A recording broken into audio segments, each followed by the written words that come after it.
Praise the Lord. सभी विश्वासी भाई बहनों को प्रभु यीशु मसीह में जय मसीह की। बाइबल शिक्षा चैनल पर आप सभी का स्वागत है। हमारे इस चैनल को देखने के लिए आप चैनल को सब्सक्राइब करें और बेल आइकन के ऑल बटन को ज़रूर दबाएं, तभी आपको हमारी आने वाली हर वीडियो का नोटिफिकेशन मिलता रहेगा। आज मैं आपके लिए बाइबल की पुस्तक से अंधे बर्तिमाई को दृष्टिदान की कहानी का संक्षिप्त विवरण लेकर आई हूँ, जो आपको मरकुस अध्याय 10 के वचन 46 से 52 में देखने को मिल जाएगा। तो चलिए भाइयों बहनों, हम वीडियो स्टार्ट करते हैं।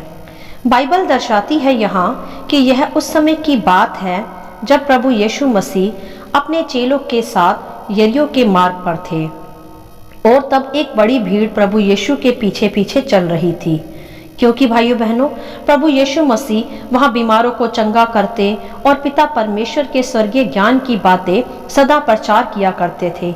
इसलिए एक बड़ी भीड़ सदा प्रभु के पीछे हो लेती थी। तब वहां यरीहो के मार्ग में भी ऐसा ही हुआ। तब हम देखते हैं वहां कि जब प्रभु यीशु मसीह उस मार्ग पर आए, तब वहां एक अंधा भिखारी सड़क के किनारे बैठा था, जिसका नाम था बर्तिमाई। तब जब उस बर्तिमाई को मालूम चला कि यीशु नासरी वहां से गुजर रहे हैं, तो यह सुनकर वह अंधा भिखारी जोर जोर से पुकार कर चिल्लाकर कहने लगा कि हे दाऊद की संतान यीशु, मुझ पर दया कर। क्योंकि भाइयों बहनों वे बर्तिमाई यह सुन चुका था कि नासरत का यीशु जो दाऊद के घराने से है, वह बीमारों को चंगा करता तथा लंगड़ों को चलाता है। इसीलिए उस बर्तिमाई ने उन सुनी बातों पर विश्वास किया तथा उसी विश्वास के आधार पर वह यीशु को दया के लिए पुकारने लगा। तब आगे हम देखते हैं कि उसके इस तरह चिल्लाने से वहां खड़ी बहुत सी भीड़ के लोगों ने उसे डांटकर चुप रहने को कहा कि वो इस तरह शोर ना करे। मेरे प्रियो, यहाँ समझे एक विशेष बात कि कई बार हम विश्वासी मनुष्यों के जीवनों में भी ऐसा ही होता है। जब हम भी अपने प्रभु का नाम, उसकी सच्चाई जब जगत में सुसमाचार के रूप में बताते या फैलाते हैं, तो अक्सर समाज के विरोधी लोग हमें चुप रहने को, शांत रहने को या प्रचार करने को मना करते हैं कि हम शांत होकर बैठ जाएं और प्रभु की महिमा ना करें। लेकिन मेरे प्रियो, ध्यान रखें सदा कि हमें ऐसा बिल्कुल नहीं करना। हमें सदा अपने प्रभु का नाम ऊंचा करना है तथा उसे ही पुकारना है और उसी की महिमा करनी है, ताकि जो सत्य है वही सबके सामने व उनके सामने भी आ सके जो आज ऐसा करने से रोकते हैं, जैसा हम इस घटना में भी आगे देखते हैं। तब जब भीड़ ने बर्तिमाई को प्रभु को पुकारने पर शांत किया, तब हम देखते हैं वहां कि भीड़ के लोगों के डांटने पर व उनके चुप कराने पर भी अंधा बर्तिमाई चुप नहीं हुआ, वरन वह और भी जोर जोर से पुकारने लगा कि हे दाऊद की संतान, मुझ पर दया कर।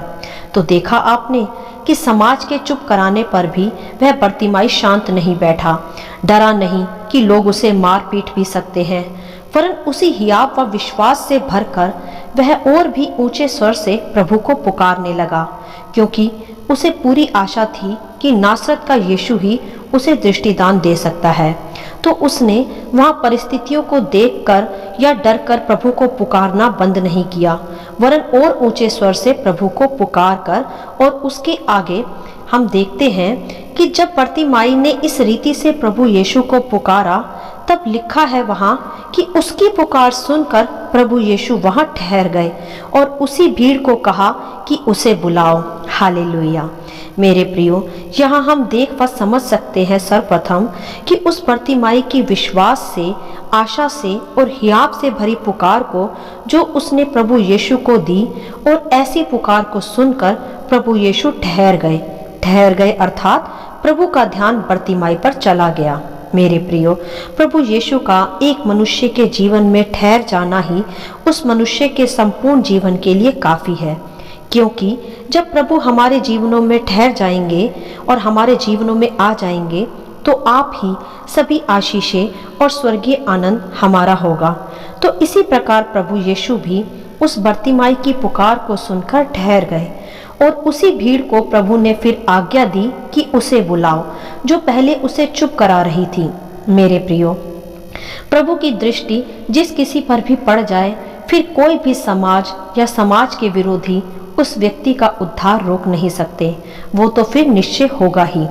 क्योंकि बाइबल यह भी स्पष्ट करती है कि जब परमेश्वर हमारी ओर है तो फिर कौन हमारा विरोधी हो सकता है। हालेलुया। तो इसी प्रकार फिर वही भीड़ जो पहले बर्तिमाई को शांत करा रही थी, फिर वही भीड़ प्रभु की आज्ञा के अनुसार बर्तिमाई के पास जाकर कहती है कि ढांढस बांध, उठ, वह तुझे बुलाता है। हालेलुया। तो देखा यहाँ आपने कि प्रभु के पास तक पहुँचने में रोकने वाले खुद ही आकर कहेंगे कि वह तुम्हें बुलाता है। ऐसा हृदय परिवर्तन, ऐसी परिस्थितियों को बदलने की सामर्थ्य रखता है हमारा प्रभु। तब आगे हम देखते हैं कि यह सुनकर वह अंधा बर्तिमाई जिस कपड़े को ओढ़कर या बिछाकर भीख मांगा करता था, वह फिर उस कपड़े को फेंक कर शीघ्र उठा और यीशु के पास आया। मेरे प्रियो, यहाँ ध्यान दे पहले कि जो कपड़ा उतार कर उस अंधे बर्तिमाई ने फेंक दिया था, वह कपड़ा दर्शाता था उसकी लाचारी को, उसकी निर्बलता को, उसके असहायपन को तथा उसकी डिपेंडेंसी को जो उसकी दूसरों पर थी कि कोई उसे उस दशा में देखकर भीख दे क्योंकि वह अंधा था, तब वह अपना जीवन यापन करे। परंतु मेरे प्रियो, जब प्रभु यीशु ने ठहर कर उसे अपने पास बुला लिया, तब उसे यह विश्वास हो गया कि अब उसे उस लाचारी, उस बेबसी के, उस दया के ओढ़ने की अब कोई आवश्यकता नहीं, क्योंकि प्रभु के पास आने वालों की, उसे सच्चे मन से पुकारने वालों की, प्रभु के उनके जीवन में ठहर जाने वालों की फिर ऐसी दशा नहीं रहती, क्योंकि प्रभु ने आप ही उनकी लाचारी व निर्बलताओं को ले लिया है तथा उन्हें एक सुंदर और आशीषित जीवन भी दिया है। तो इसी आधार पर उस बर्तिमाई ने भी अपना वह शर्म का, लाचारी का और निर्भरता का ओढ़ना उतार फेंका और फिर दौड़कर प्रभु के पास आ गया। हालेलुया। तब फिर प्रभु यीशु ने उससे पूछा कि तू क्या चाहता है कि मैं तेरे लिए करूं। मेरे प्रियो, यहाँ भी समझे कि प्रभु तो सर्वज्ञानी है। वह तो जानता था भली प्रकार कि वह अंधा है तो उसे दृष्टिदान ही चाहिए होगा, परंतु फिर भी प्रभु ने उसे परखने के लिए ऐसा पूछा कि कहीं वह भीख ही तो नहीं चाहता कि इसी प्रकार बैठकर भीख मांगता रहूं, या सच में वह दृष्टिदान चाहता है। मेरे प्रियो, यह सच है कि प्रभु सर्वज्ञानी है। वह जानता है कि हम मनुष्यों की क्या आवश्यकताएं हैं, परंतु वह यह भी चाहता है कि हम जब उसे पुकारें, उससे प्रार्थनाओं में अपनी इच्छा रखें तो वह भली हो, किसी की हानि की नहीं। और जब हम जान जाते हैं कि वही सच्चा व जीवित परमेश्वर है, और जब हम उसे अपनी आत्मा व सच्चाइयों से पुकारते हैं, तो वह हमारे जीवनों में ठहरता भी है और हमारे सभी बंधनों को खोलकर हमें पूरी तरह हमारी पाप की गुलामी से आज़ाद करता है। इसलिए वह चाहता है कि हम उसकी आज्ञाओं पर चलें तथा पुरानी दुर्दशा को छोड़कर, पुरानी लाचारी को छोड़कर, शैतानी सभी बुरे चाल चलनों को छोड़कर, पुराने स्वभाव को छोड़कर मसीह में नए हो जाने की चाहत को रखें और फिर उसी चाहत व इच्छा को प्रभु के सामने रखें और प्राप्त भी करें। जैसे बर्तिमाई से पूछने पर कि तू क्या चाहता है कि मैं तेरे लिए करूं, वहां बर्तिमाई ने भी उत्तर दिया कि मैं देखने लगूं। उसने ये नहीं कहा कि प्रभु मुझे कुछ ऐसा दे दे कि मैं कुछ दिन का गुजारा कर लूं, जैसे भोजन या कपड़े इत्यादि। नहीं, उसने थोड़े समय की नहीं वरन जीवन भर के अंधेपन को दूर करने की चाहत रखी, जिससे उसकी मनुष्यों पर की और शैतान की निर्भरता की गुलामियां हमेशा के लिए टूट जाएं और वह दृष्टिदान पाकर अपना जीवन सही रीति से जी पाए। हालेलुया। तो कहने का तात्पर्य यह है भाइयों बहनों कि जब हम प्रभु हमारे जीवन में आ जाते हैं और हम परमेश्वर से प्रार्थनाएं करते हैं, तो हमें चाहत रखनी चाहिए कि हमारा जीवन भी बदले, मन परिवर्तन, पवित्रताई भी हमारा हिस्सा बने, बजाय इसके कि हमें प्रभु से ये मिल जाए या वो मिल जाए। मेरे प्रियो, चंगाई व भरपूरी तो प्रभु देगा ही, वह तो उसका स्वभाव है, परंतु उससे भी बढ़कर है प्रभु का सच्चा स्वभाव, आज्ञाकारिता, पवित्रताई और पवित्र आत्मा को प्रभु की इच्छा में मांगना, जिससे हम पृथ्वी पर तो ब्लेस रहेंगे ही, साथ ही साथ पृथ्वी के बाद भी हम अनंत जीवन में अवश्य प्रवेश करेंगे। इसीलिए प्रभु यह जानना चाहते हैं आज हम सभी से कि हम प्रभु से क्या मांगते हैं, कि वह हमारे लिए क्या करे, यही कि हमें घर, गाड़ी, नौकरी या चंगाई मिले, या यह कि हम प्रभु की इच्छाओं पर चलें, उसके अनुसार जीवन बिताएं, जिससे सदा सर्वदा के लिए, जीवन भर के लिए हम लाचारियों से, बेबसियों से और निर्बलताओं से व शैतान की गुलामियों से आज़ाद हो जाएं। हालेलुया।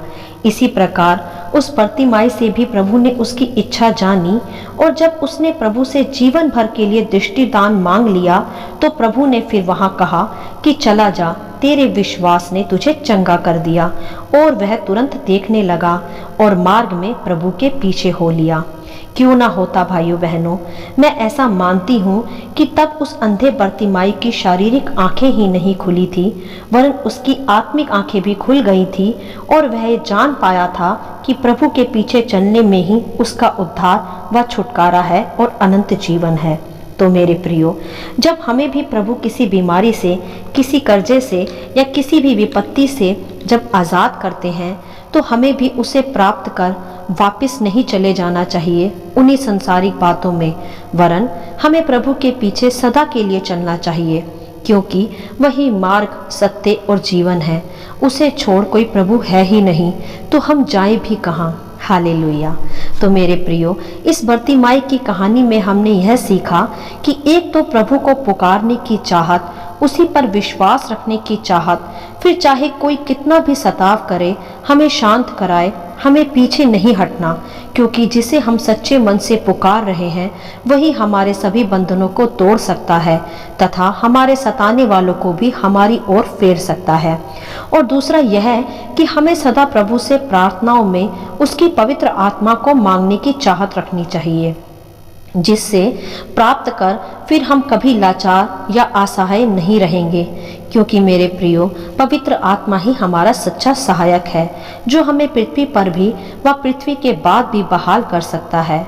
और तीसरी और आखिरी बात जो है वह यह है कि जब हमने जान लिया कि वही सच्चा प्रभु है, उसे छोड़ कोई प्रभु है ही नहीं, तो हमें अपनी चंगाई या ज़रूरत पूरी हो जाने पर वापस संसार की गुलामी में नहीं जाना, वरन पूरे विश्वास के साथ उसी के पीछे चलना है, जिससे हम सर्वदा के लिए नाश होने से बच जाएं, टेम्परेरी नहीं।